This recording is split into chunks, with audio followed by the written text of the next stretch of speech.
It is the Behind the Book Sports Betting Series. Gil Alexander, Jay Rude, brought to you by the Play MGM app. It's what we do each and every week. And Jay, it is wild card weekend in the NFL and the College Football National Championship. Absolutely, yeah. It's good to be back. How you doing? I'm doing very well. You're getting over a cold, playing hurt a little? I was, but yeah, I'm back to my normal. I'm going to carry the show again, so you're okay. It's what you do, Jay. It's Yeah. what you do. Here's the deal with NFL wild card weekend. 88% of the time, the spread does not matter. That's all the way back to 1978. What that means is only 12% of the time do favorites win and not cover. 88% of the time, favorites win and cover. Underdogs win outright. Ready to tackle these four games? Yeah, what does that mean? We'll find out, I guess, right? It means if you can just pick a winner, a tall task, you might make some money. Titans at the Chiefs, Falcons at the Rams on Saturday, Bills at Jaguars, Panthers at Saints on Sunday, and then the College Football National Championship, Alabama and Georgia, all on this week's Behind the Book.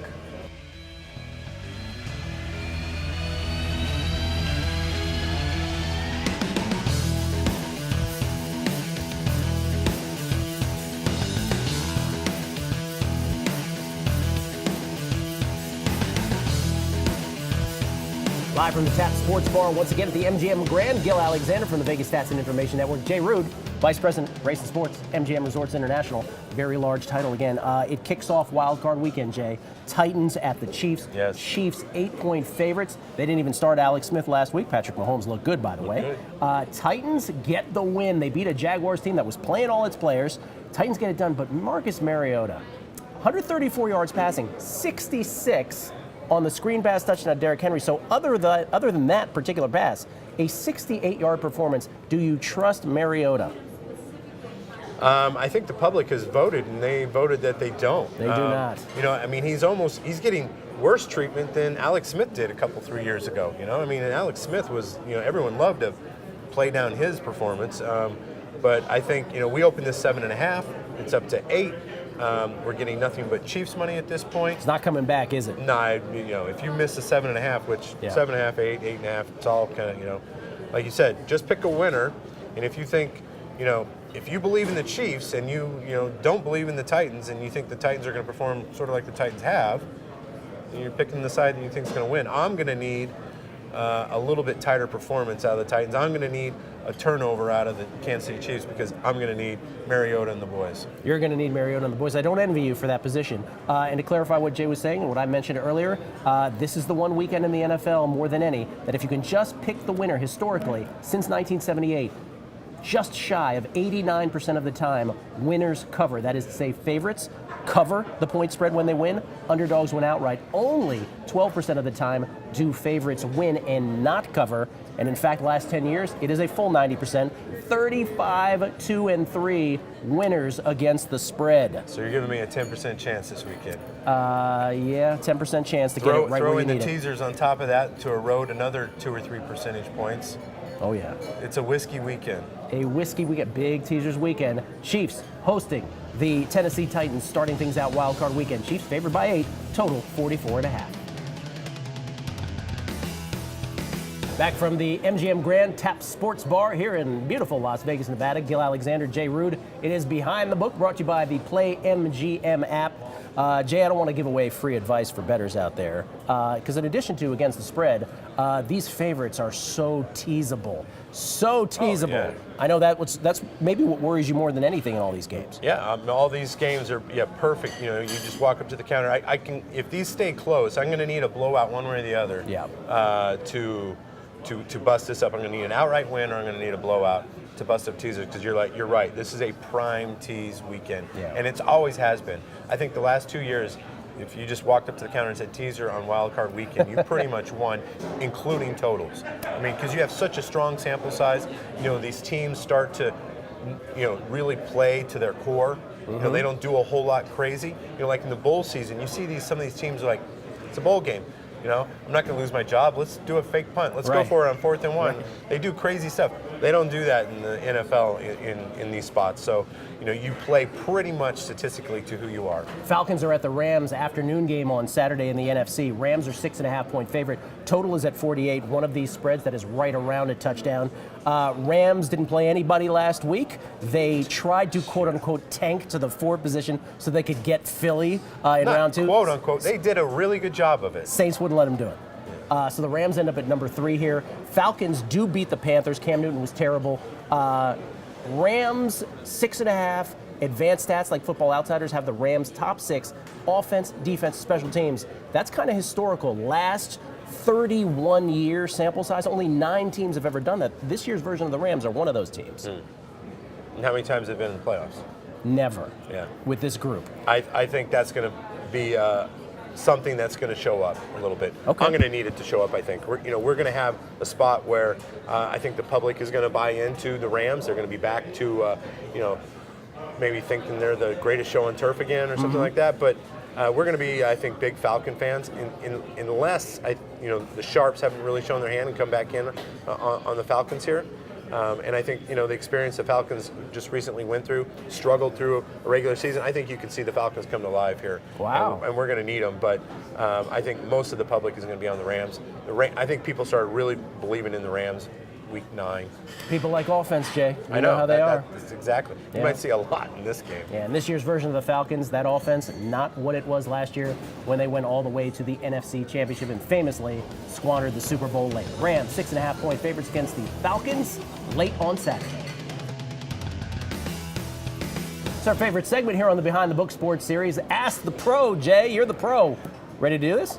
Let's do it. Yeah. This is, you're the pro on that side of the counter, and I guess I'm on the pro on this side of the counter. And we're on each side of the counter for very distinct reasons. Very distinct. Well said, Jay. That's why they pay you the big bucks. This is from the Twitter sphere, as always. Ask the Pro, Jay. You guys have mentioned reduced juice, seems good, they say, and double juice seems bad. Can you further explain why this happens and if these are situations to typically target or avoid? Let's hear what you have to say. All right, so reduced juice means you're getting even money or maybe plus money on that side of the, you're not laying the typical 11 to 10. Meaning minus 105 instead of minus 110 or it can plus be 100 good or whatever. If you win. If you lose, it's not so good. So, double juice can be good if you win. If you lose, not so good. So, it's all in perspective. It all is associated to the handicap. So, the points got to be right.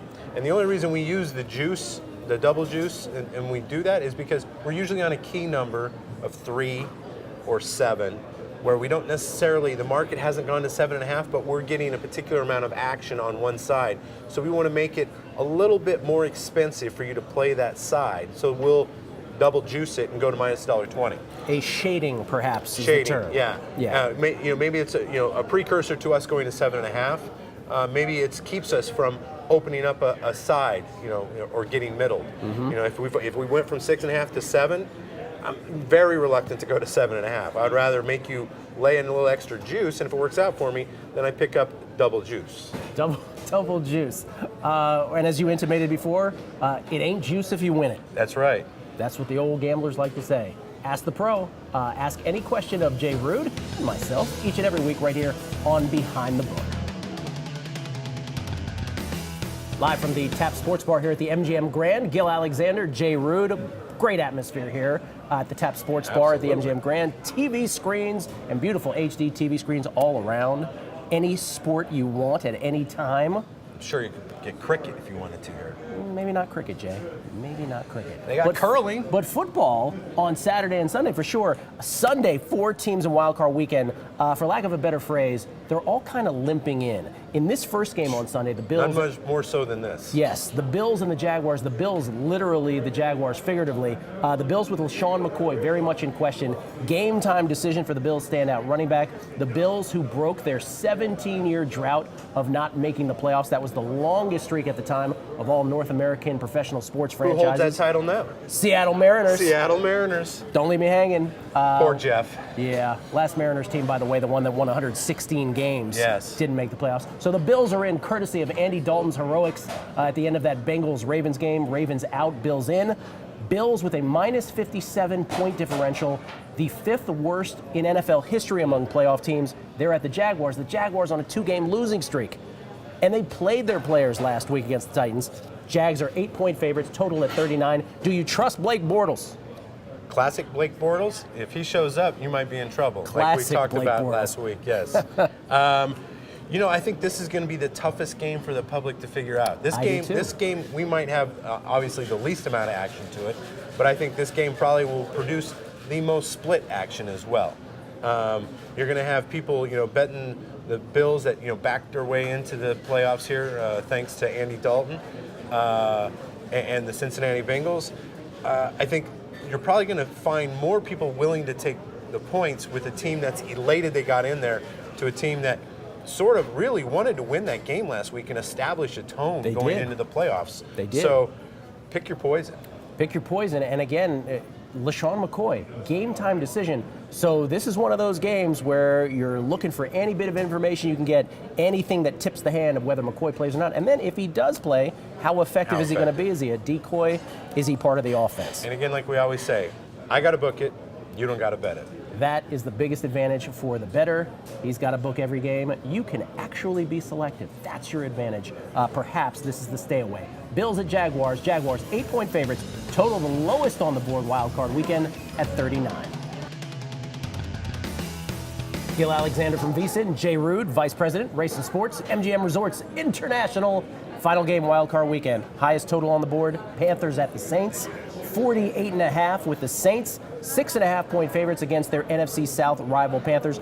Both teams not backdooring into the playoffs, but limping into the playoffs. Panthers lay a complete egg against the Falcons. Cam Newton, 14 of 34, was completely inaccurate. And the Saints lose to the Bucs outright, as is Saints 6.5-point favorites. What you got? Well, I think we're high and low on this. I think we're a little high on the total because the Cam looked so bad. This is going to be, like I said, these two teams are going to tighten up, I think. And I think from a pros perspective, I think we're going to get a ton of under money. Mm-hmm. So this number is going to go down. Predominantly my liability is going to be on the over because every Joe Q public is going to bet this game over for sure. But every pro, the number will come down. Yes, as is typical of betting behavior. We have a 6.5 here, Jay. We had an 8 in the earlier game, and then on Saturday, an 8 and a 6.5 as well. Of all of these games, do you expect them to move towards the 7, or is it depending on the game itself? You had said you think you're getting a lot of favorite money from the public. Yeah, I mean, we're going to see a lot of public money on these games. These games, this is where, the playoffs is where the public money starts really outpace a lot of the pro money. Yeah. And when we get to the Super Bowl, I mean, the public money is just an avalanche compared to what we take from the pros. So this number, I think, could inch towards 7. Yeah. Obviously, the Chiefs number is screaming away from 7. I think it's going to continue to do that. And the Rams number could get that same place. But this particular game, based off of, I think, the Panthers' last showing, I think the public will be willing to overlook the Saints on the road at a team that, like I said, did a few desperate things to win that game late. Bucs really, I think, wanted to win that to keep their coach, out of any conversation. So I think the public is going to jump on the Saints here. And I'm going to need the Sharps to maybe manage their input here. If they're willing to take 6, even money, I can manage that before I go to 7. Panthers may have the best unit on the field in their defense, but I quoted Football Outsiders, Aaron Schott's great website earlier on the show. Best team in football this year, according to their proprietary stat, is the New Orleans Saints. So we shall see. Saints 6.5-point favorites, rounding out wild card weekend in the NFL. Behind the book, where we love to do it here at the MGM Grand Tap Sports Bar. Jay Rude, Gil Alexander, once again. Jay, all right, we've gone through pro football. Yep. The College Football National Championship is here. We've buried the headline. Alabama, Georgia, Bama favored by 4. The total is at 45. Before we get to this game, if you had Oklahoma against Georgia, I feel your pain. I was right there with you. Yeah. Oklahoma had about roughly bajillion chances to win that football game. Bajillion. Some questionable play calling, to say the least. Georgia gets it done.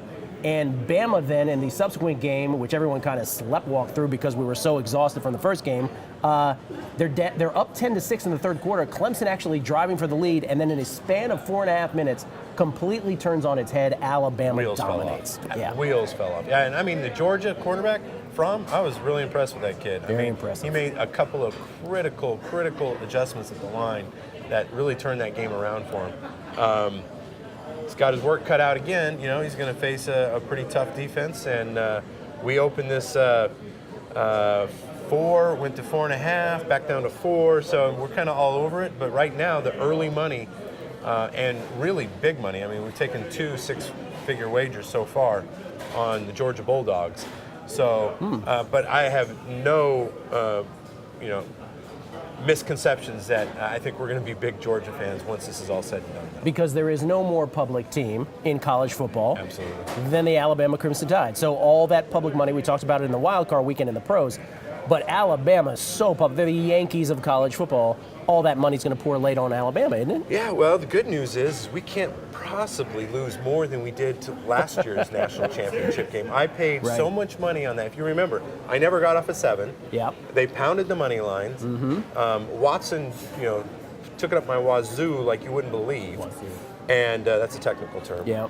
And so I think we're going to be, if the balance continues the way it is, I mean, I might be able to sit back, relax, and enjoy this game and have a very small decision one way or the other. Oh, that would because be nice. our future book is very well balanced. We're within, I think, 50,000, either way of what we do. So I think it's a great matchup. I'm really excited. If this kid wins as a freshman at Georgia, the hype machine is going to be crazy next year. The Jake Fromm hype machine will be there. Final question on this. Super Bowls, betting behavior shift versus that of the regular season, where folks who are willing to bet dogs, all of a sudden on the Super Bowl, they bet the money line on the dog. Same thing for the national championship? Same thing will happen here, exactly. It's exactly what happened last year, too. Although we did get plenty of +7, too, because everywhere else was 6, 6.5, and I was 7. So, good old Jay. Good old Jay, yep. Go to the well a little bit more. That does it for Wild Card Weekend and the College Football National Championship. What a great weekend of football. Saturday through Monday. Come down to any of the MGM Resorts properties. Bet as you like, Jay. As you will. Or as you will. Maybe a chalk fest in Bet pros. with both hands and on your app. That's right. All of this behind the book brought to you by the Play MGM app. So thankful for you for joining us. For Jay Rude, the Vice President of Race and Sports at MGM Resorts International, Gil Alexander from the Vegas Stats and Information Network. Good luck with all your bets this weekend.